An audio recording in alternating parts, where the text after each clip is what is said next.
We have a mega project called CPEC that's from Belt and Road Initiative from China. Not only important for Pakistan but for the region as well because it is focusing the connectivity in South Asia and other nations. How do Russia see CPEC? How do you think that Russian companies can participate in such an important mega project? Do remember that we had Samarkand SCO summit, this final declaration. The participating states, they support the CPEC. We have a mega project called CPEC that's from Belt and Road Initiative from China.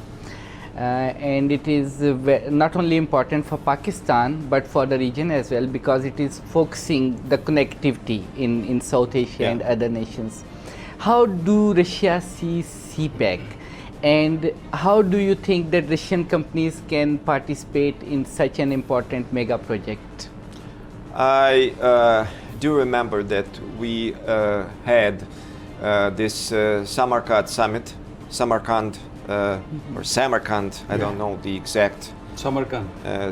In Pakistan. Yeah, Samarkand SCO summit. It was a week ago. And in this final declaration, the participating states declared that they support the CPEC and they support the harmonization of different infrastructural projects. So the political decision is there, and the Kremlin approved. And the specifics, I don't know. I cannot answer you competently, but I do know that we support this.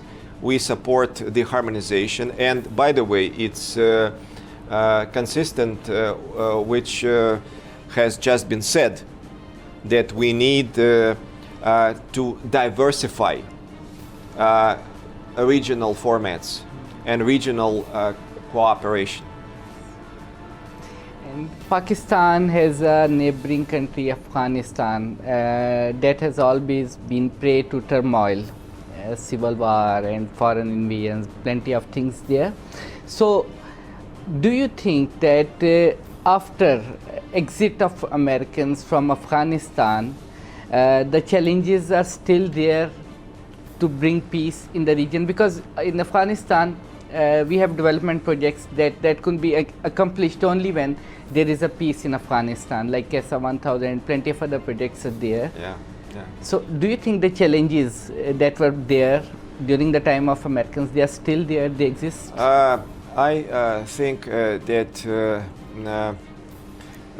definitely the period of occupation of Afghanistan didn't bring much to that country. Unlike, by the way, the Soviet occupation, because at least we built something.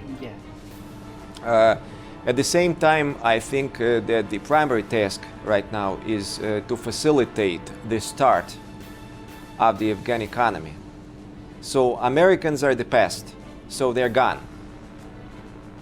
Let's not talk about the unfortunate Americans, let's talk about Afghans.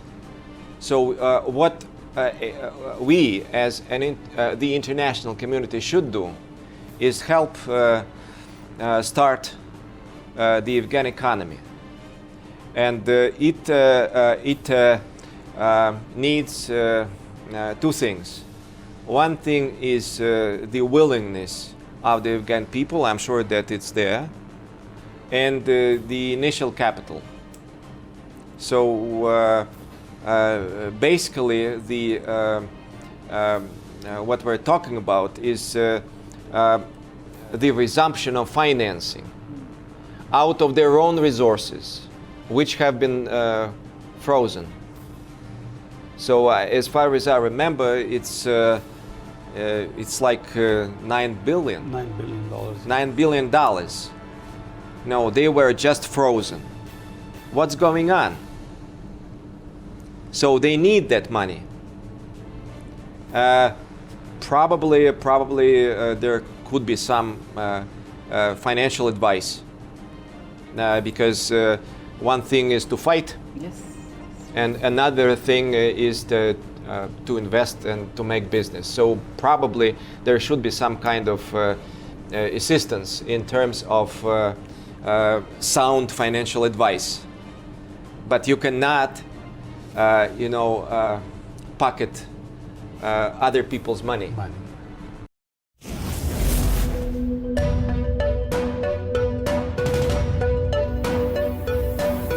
यहाँ सबको सिर्फ 1 minute मिलेगा and your time starts now.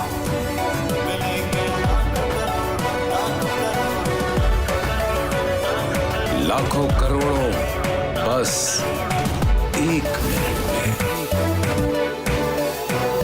जीतो 1 minute में, जीतो 1 minute में, जीतो 1 minute में, जीतो 1 मिनट में.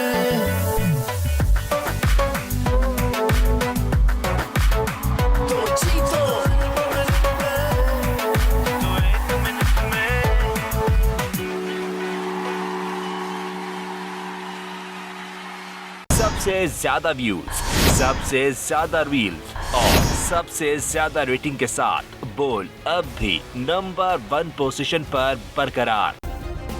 सब्सक्राइब करें और बेल दबाएं ताकि कोई खबर रह न जाए.